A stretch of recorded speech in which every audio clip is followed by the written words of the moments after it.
बच्चों हम सीखने वाले हैं अध्याय 14 प्रायिकता। देखिए प्रायिकता क्या चीज होती है। सबसे पहले किसी घटना के घटित होने का संयोग या अनुमान की माप को क्या बोला जाता है? प्रायिकता या प्रोबेबिलिटी बोला जाता है। जैसे घटना का मतलब जैसे हम एक सिक्के को उछालते हैं, टॉस करते हैं, तो उस पर हेड आना या ट्रेल आना वो क्या कहलाती है? एक घटना। ठीक है, तो उसकी हेड आने की कितनी संभावना है या ट्रेल आने की कितनी संभावना है। या एक पासे को फेंकते हैं तो उस पर एक आने की या दो आने की या तीन आने की उसकी संभावना की माप करना। देखो मेजरमेंट, गणित में हम क्या करते हैं? मेजरमेंट करते हैं। ठीक है, उसको गणितीय रूप में लिखा जाता है, तो वो क्या कहलाती है? प्रायिकता कहलाती है। अनुमान की माप करते हैं क्योंकि अनुमान ही है। जैसे मैंने एक सिक्का उछाला तो या तो क्या आएगा? हेड आएगा, या फिर क्या आएगा? ट्रेल आएगा। समझ रहे हो?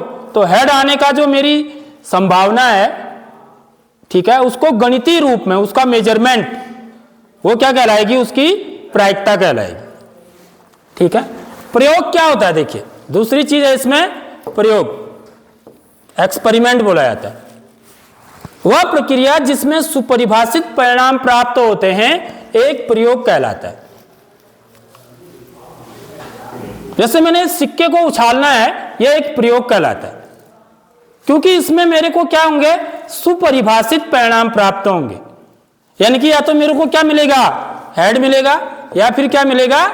ट्रेल मिलेगा, या तो चित मिलेगा या पट मिलेगा। तो ये क्या कहलाता है? प्रयोग कहलाता है। इसमें जो परिणाम होंगे वो सुपरिभाषित होंगे। ठीक है, ऐसा नहीं कि सिक्के को उछाल दिए तो उसमें 10 आ जाएगा या 7 आ जाएगा, ऐसा नहीं है। समझ रहे हो बात? हमें पहले से ही पता है कि ये आएगा और दोनों के आने की संभावना भी कैसी है? बराबर है। ठीक है, तो उसको हम क्या बोलेंगे? सुपरिभाषित बोलेंगे। यादृच्छिक प्रयोग क्या होता है? देखो रैंडम एक्सपेरिमेंट बोला जाता है इसको, यादृच्छिक प्रयोग। तो जो भी हम यहां पर प्रयोग करते हैं प्रायिकता में वो यादृच्छिक प्रयोग होते हैं। इसका मतलब क्या है? ऐसा प्रयोग जिसमें संभावित परिणामों का पता होता है। परिणामों का पता हमको क्या क्या आने वाला है करके, लेकिन प्राप्त होने वाले परिणाम के बारे में कोई पूर्व घोषणा नहीं की जा सकती है। ठीक है, जैसे सिक्के को उछालते हैं तो परिणामों के बारे में तो पता है मुझे कि या तो हेड ही आएगा या ट्रेल ही आएगा, लेकिन पूर्व घोषणा नहीं कर सकते आपकी हेड ही आएगा करके या ट्रेल ही आएगा करके। समझ रहे हो बात? या एक पासे को फेंकते हैं तो उस पर 1 से लेके 6 तक के अंक होते हैं, तो उनमें से कोई भी आ सकता है, ये हमको पता है, लेकिन आप पहले से ही नहीं कह सकते कि 6 ही आएगा या 5 ही आएगा। तो ऐसा जो प्रयोग होता है जिसमें हम पहले से नहीं बता सकते हैं। परिणामों के बारे में तो हमको पता है क्या क्या परिणाम आ सकते हैं, लेकिन उनके बारे में पूर्व में घोषणा नहीं की जा सकती है। तो ऐसा जो प्रयोग होता है उसको क्या बोला जाता है? यादृच्छिक प्रयोग कहा जाता है। प्रतिदर्श समष्टि क्या होता है? देखिए सैंपल स्पेस बोलते हैं इसको। तो ये शब्दावलियां हमको जाननी है थोड़ी सी, क्योंकि प्रश्नों में ये शब्दावलियां होंगी आपके कहीं पर, तो वहां पर फिर आपको अगर इन शब्दावलियों के बारे में नहीं पता है तो फिर थोड़ी सी दिक्कत हो जाती है। तो प्रतिदर्श समष्टि भी एक शब्दावली है इसमें। देखिए प्रतिदर्श समष्टि किसको बोलते हैं? किसी प्रयोग के सभी संभावित परिणामों के संग्रह को प्रतिदर्श समष्टि बोलते हैं। किसी प्रयोग के सभी संभावित परिणामों के संग्रह को क्या बोला जाता है? प्रतिदर्श समष्टि या सैंपल स्पेस कहा जाता है। यानी कि जैसे मैं एक सिक्के को उछालता हूं, ठीक है, तो मेरे परिणाम क्या होंगे? एक सिक्के को उछालने पर या तो हेड आएगा या ट्रेल आएगा। यदि मैं इसको ऐसे लिख देता हूं, देखिए, तो यह प्रतिदर्श समष्टि कहलाता है। जितने संभावित परिणाम हैं उनको लिख दिया मैंने, उनका संग्रह। देखो ये सभी संभावित परिणामों का संग्रह को प्रतिदर्श समष्टि बोलते हैं। ऐसी एक पासे को यदि हम फेंकते हैं, एक पासे को फेंकने पर क्या क्या चीजें आएंगी मेरी? या तो 1 आएगा, या 2 आएगा, 3 आएगा, 4 आएगा, 5 आएगा, 6 आएगा। तो सभी संभावित परिणामों का संग्रह है। ठीक है, तो इसी को क्या बोलेंगे हम? प्रतिदर्श समष्टि कहते हैं। इसको किससे दिखाते हैं? एस से, सैंपल स्पेस। ठीक है, किससे दिखाया जाता है इसको? एस से दिखाया जाता है। ठीक है, समझ आ गई बात। इसके बाद अगली चीज है घटना। क्या चीज होती है? इवेंट। इसको अंग्रेजी में बोला जाता है इवेंट। यादृच्छिक प्रयोग के प्रतिदर्श समष्टि के किसी भी उप समुच्चय को एक घटना कहते हैं। यादृच्छिक प्रयोग माने मैंने एक सिक्के को फेंका, एक सिक्के को उछाला। ठीक है, तो मेरे पास क्या आया बच्चों? हेड या ट्रेल। ये मेरी संभावना है, या तो हेड आएगा या ट्रेल आएगा। तो ये मेरा क्या हो गया? प्रतिदर्श समष्टि ये हो गया। प्रतिदर्श समष्टि के किसी भी उप समुच्चय माने इससे छोटे वाले को, जैसे इसी के अंदर का होगा, लेकिन वो जैसे मैंने क्या कहा कि हेड आने की क्या प्रायिकता होगी, तो हेड क्या है? इसके अंदर है ना, देख लो, प्रतिदर्श समष्टि के अंदर है। या मैंने कहा ट्रेल आने की क्या संभावना होगी या क्या प्रायिकता होगी, तो ट्रेल क्या है? इसके अंदर, कि इससे छोटे होंगे। हेड आना क्या है? इससे छोटा है। ऐसी ट्रेल आना भी क्या है? इससे छोटा है। उसी को उप समुच्चय बोला जाता है। ये बड़ा हो गया ना समुच्चय। तो जितने भी हमारे घटनाएं होंगी, जो भी घटनाएं होंगी वो क्या होंगी? इसके उप समुच्चय होंगे, प्रतिदर्श समष्टि के। समझ लो बात। या ऐसे समझ लो, जैसे मैंने एक पासे को फेंका तो 1 2 3 4 5 6 तक के अंक आएंगे। ठीक है, ये मेरा सैंपल स्पेस हो गया। तो घटना को ई से दिखाते हैं, इवेंट। ठीक है, हेड आना क्या है? एक घटना है। ऐसी दूसरी घटना, एक घटना E1 माना हेड आना है, दूसरी घटना E2 क्या हो जाएगी? ट्रेल आना। तो ये जो हेड आना और ट्रेल आना है वो इसी के अंदर के होंगे, सैंपल स्पेस के अंदर। ये सबसे बड़ा है, मतलब सबसे बड़ा ये है। अब मैंने एक घटना में बोलूंगा कि मैं एक पासे को फेंकता हूं, उस पर एक सम संख्या आने की क्या प्रायिकता होगी? समझ रहे हो बात? तो सम संख्या आना क्या है? एक घटना है, सम संख्या आना। तो जो ई होगा ना बच्चों, E1 है माना है, तो सम संख्या इसी के अंदर के होंगे। वो देखो, 2 4 6। समझ में आ गई नहीं आई बात? इसके अंदर क्या है, यानी कि इसका उप समुच्चय इसको बोलते। समझ लो बात? उप समुच्चय का क्या मतलब हुआ? या मैंने क्या कहा? एक दूसरी विषम संख्या आना। तो विषम संख्या आना घटना क्या हो जाएगी? माना E2 है, तो क्या हो जाएगी? 1 3 5। एक तीसरी घटना मैंने बोल दी कि एक अभाज्य संख्या आना। ठीक है, तो ये E3 हो जाएगी। तो ये हो जाएगा 2 3 5। ये अभाज्य संख्या है। यानी कि ये जो भी हैं घटनाएं, वो क्या है? इसी के अंदर की हैं, ये कहने का मतलब है। देख रहे हो आप? इससे बाहर की नहीं होंगी वो। तो कोई भी घटना क्या होती है? यादृच्छिक प्रयोग के प्रतिदर्श समष्टि के किसी भी उप समुच्चय को एक घटना कहते हैं। इसके अंदर का कोई सा भी ले लो आप, वो एक घटना है। ठीक है, यादृच्छिक प्रयोग मैंने बताया कि वो प्रयोग जिसका हमको पहले से पता होता है क्या आने वाला है, सारे परिणाम पता होते हैं, मतलब ठीक है, लेकिन हम बता नहीं सकते कि क्या आएगा वास्तव में। ठीक है, क्या क्या आ सकता है ये पता होता है। जैसे सिक्का है मेरे पास, तो उसमें हेड या ट्रेल है, तो मुझे पता है कि या तो हेड आएगा या ट्रेल आएगा। लेकिन यदि सिक्के को उछालेंगे तो हेड ही आएगा, यह मैं नहीं कह सकता हूं, या ट्रेल ही आएगा यह भी नहीं कह सकता हूं। कुछ भी आ सकता है, हेड भी आ सकता है, ट्रेल भी आ सकता है। इसलिए इसको यादृच्छिक प्रयोग कहा जाता है। इसलिए इसको क्या किया जाता है? बंद करके किया जाता है। देखा आपने? जब सिक्का उछालते हैं तो पहले हाथ में ऐसे करते हैं, ठीक है, ताकि दिखे नहीं, तब उछालते हैं। या एक पासे को फेंकते हैं तो एक डिब्बे के अंदर ऐसे बजा करके फिर फेंकते हैं। ऐसे नहीं करते कि ऊपर से देख लिया, ऊपर 1 है तो उसके नीचे 6 होगा, तो मैं ऐसे देख रहा हूं, फिर ऊपर 1 दिख गया तो ऐसे कर रहा हूं। ऐसे तो फिर वो यादृच्छिक प्रयोग नहीं कहलाएगा। फिर समझ में आ रही बात? यानी कि उसमें मैंने क्या कर दिया? बेईमानी कर दी। तो बेईमानी कर दी है तो यादृच्छिक प्रयोग नहीं कहलाएगा। ठीक है, समझ आ गई बात? अब देखिए अगली चीज है इसमें, किसी घटना की प्रायिकता क्या होती है। देखिए यह सूत्र है प्रायिकता निकालने का। घटना ई की सैद्धांतिक या परंपरागत प्रायिकता को हम पी से दिखाते हैं, ठीक है, प्रोबेबिलिटी ऑफ इवेंट ई, क्योंकि घटना को हम ई से दिखा रहे हैं तो उसकी प्रायिकता को पी से दिखाते हैं। प्रोबेबिलिटी ऑफ इवेंट ई ये कहेंगे इसको, को निम्नलिखित रूप से परिभाषित किया जाता है। किसी घटना ई की प्रायिकता क्या होगी, ई के अनुकूल परिणामों की संख्या बट्टे प्रयोग के सभी संभावित परिणामों की संख्या।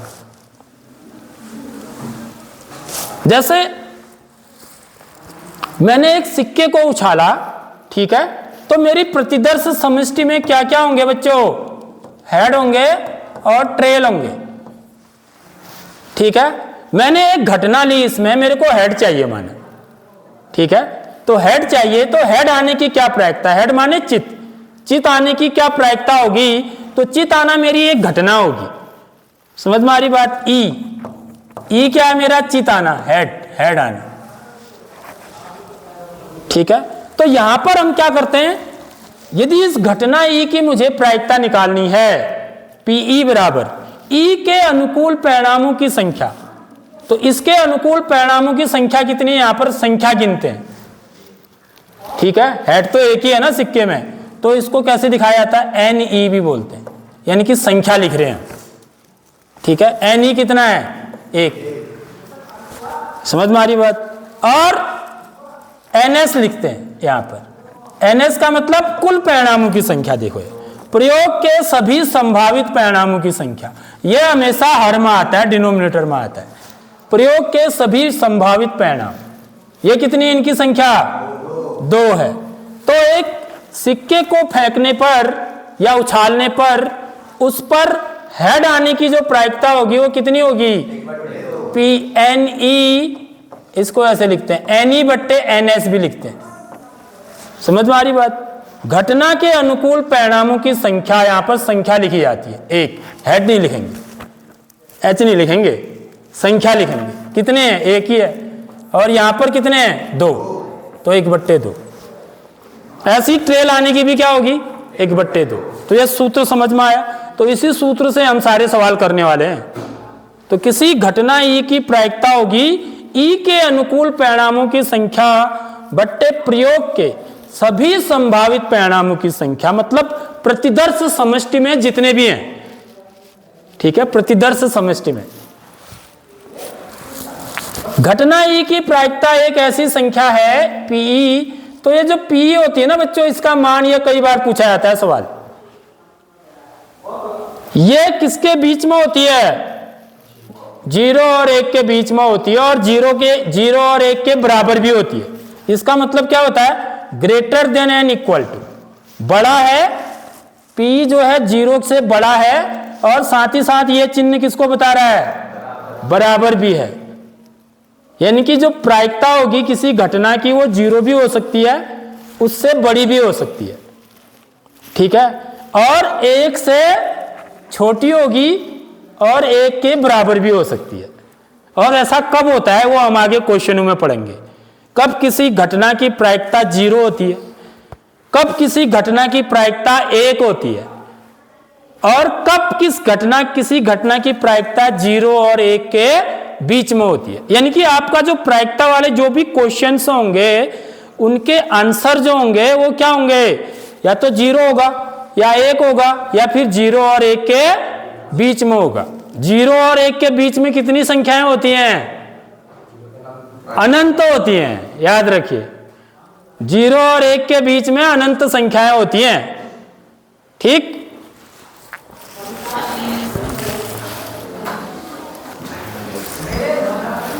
अब देखिए प्रारंभिक घटना किसको बोलते हैं, एलिमेंट्री इवेंट। एलिमेंट्री इवेंट्स क्या होते हैं, किसी प्रयोग की वह घटना जिसका केवल एक ही परिणाम हो, प्रारंभिक घटना कहलाती है। किसी प्रयोग की सभी प्रारंभिक घटनाओं की प्रायिकता का योग 1 होता है। क्या मतलब हुआ इसका, देखिए किसी प्रयोग की वह घटना जिसका एक ही परिणाम हो। घटना बोल रहा है, वह घटना जिसका एक ही परिणाम हो। जैसे एक सिक्के को मैं टॉस करता हूं, ठीक है, तो उस पर हेड आना क्या है, एक परिणाम है, ट्रेल आना क्या है, एक परिणाम है। समझ में आ रही बात? तो P, यदि मैं इसकी प्रायिकता निकालूं, प्रोबेबिलिटी ऑफ हेड आने की प्रायिकता, PH लिख देता हूं माने इसको, तो ये कितनी होती है, 1/2 होती है। या ट्रेल आने की प्रायिकता, पट आने की प्रायिकता, ये भी 1/2 होती है। ठीक है, और क्या आ सकता है, क्या आ सकता है, हेड या ट्रेल ही आएगा भाई। ऐसा तो नहीं होगा कि वो कभी ऐसे खड़ा हो जाए, ऐसी संभावना तो नहीं है ना, बहुत कम है। यदि आप किसी गीली जगह पर डालोगे तब अलग बात है। ठीक है, एक गोबर के ऊपर यदि सिक्के को मैं ऐसे फेंक दूं तब तो इसमें ऐसे ही चले जाएगा, लेकिन हमें वहां थोड़ी फेंकना है। ठीक है, हमें तो उसको जमीन पर डालना है और साफ सुथरी जगह पर डालना है। तो ऐसी स्थिति में वो खड़ा नहीं होगा, कभी भी पलटेगा जरूर, या तो हेड आएगा या ट्रेल आएगा। तो हेड आने की प्रायिकता ये प्रारंभिक घटनाएं कहलाती। हेड आना क्या है, प्रारंभिक घटना, ट्रेल आना भी क्या है, प्रारंभिक घटना। तो यदि मैं इनको जोड़ दूं, सभी प्रारंभिक घटनाओं का योग कितना होता है, बोल रहा है 1 होता है। तो यानी कि मैं यदि इन PH धन PE इनको जोड़ूं तो 1/2 धन 1/2 बराबर कितना हो जाएगा, 2/2, तो बराबर कितना आएगा, 1 आएगा। समझ में आ रही नहीं आ रही बात? ऐसे यदि मैं एक पासे को फेंकता हूं बच्चों, एक पासे को यदि मैं फेंकूं तो वहां पर क्या आता है, या तो 1 आता है, 2 आता है, 3 आता है, 4 आता है, 5 आता है, 6 आता है, पासे को फेंकने पर। ठीक है, एक ही चीज तो आएगी ना। यदि आप पासे को फेंकोगे तो एक ही परिणाम आपको मिलेगा, ऐसा नहीं कि 1 और 2 दोनों आ रहे हैं एक साथ। ठीक है, तो यदि मैं इन सब की प्रायिकता निकालूं, प्रायिकता 1 आने की प्रायिकता कितनी होगी, 1/6, क्योंकि एक तो एक ही है ना, पासे में एक जो है एक ही है, और कुल परिणाम कितने हैं, 6, 1/6। 2 आने की, यह भी 1/6 है। 3 आने की, यह भी 1/6 है। 4 आने की, 1/6, 5 आने की, और 6 आने की, यह भी 1/6 है। अब मैं इन सबको जोड़ दूं, यदि मैं इन सबको जोड़ दूं, क्योंकि ये सारे यही आ सकते हैं ना, यदि मैं इन सबको जोड़ूंगा तो क्या आएगा मेरा, देखिए 6/6 आएगा। तो 6/6 का मतलब 1। तो समझ में आ गई बात? किसी प्रयोग की सभी प्रारंभिक घटनाओं की प्रायिकता का योग देखो ये 1 होता है। ये बात समझ में आ गई बात? तो ये चीज है। अब देखिए यहां पर ये बड़ी इंपॉर्टेंट चीज है भाई, निश्चित घटना, श्योर इवेंट क्या है, इसकी प्रायिकता 1 होती है हमेशा, याद रखिए। यानी कि जो चीज होनी है, पक्का ही बता रहा हूं मैं, ये तो होगा ही और वैसा होना भी है। देखो, जिस घटना का घटित होना निश्चित होता है उसे क्या बोलते हैं, निश्चित घटना कहते हैं। जिस घटना का घटित होना निश्चित होता है, मतलब हमको पहले से पता है तो होना ही होना है पक्का, उसको क्या बोलते हैं, निश्चित घटना कहते हैं। फॉर एग्जाम्पल कि संडे के दिन विद्यालय बंद रहेगा,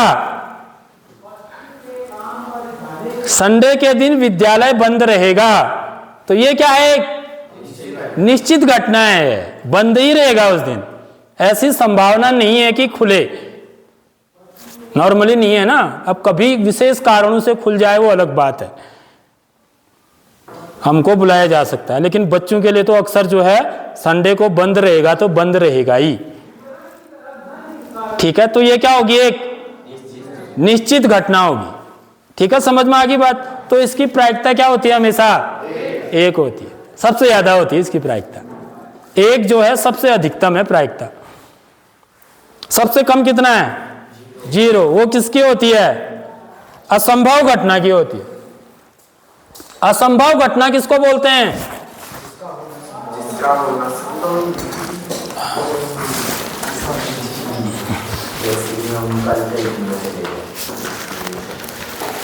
जिस घटना का घटित होना संभव नहीं होता है उसे असंभव घटना कहते हैं। असंभव घटना की प्रायिकता 0 होती है।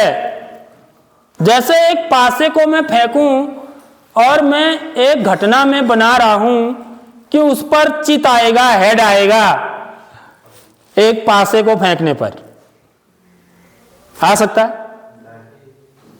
एक पासे को फेंकने पर हेड आ सकता है क्या? नहीं आ सकता है, क्योंकि पासे में हेड होता ही नहीं है। समझ रहे हो बात? तो यह घटना क्या होगी? असंभव घटना होगी। इसको बोलते हैं इम्पॉसिबल इवेंट। तो जिस घटना का घटित होना संभव नहीं होता है उसे असंभव घटना कहते हैं। और असंभव घटना की प्रायिकता क्या होगी? 0 होगी। तो एक आदमी के 60 ही दांत हैं।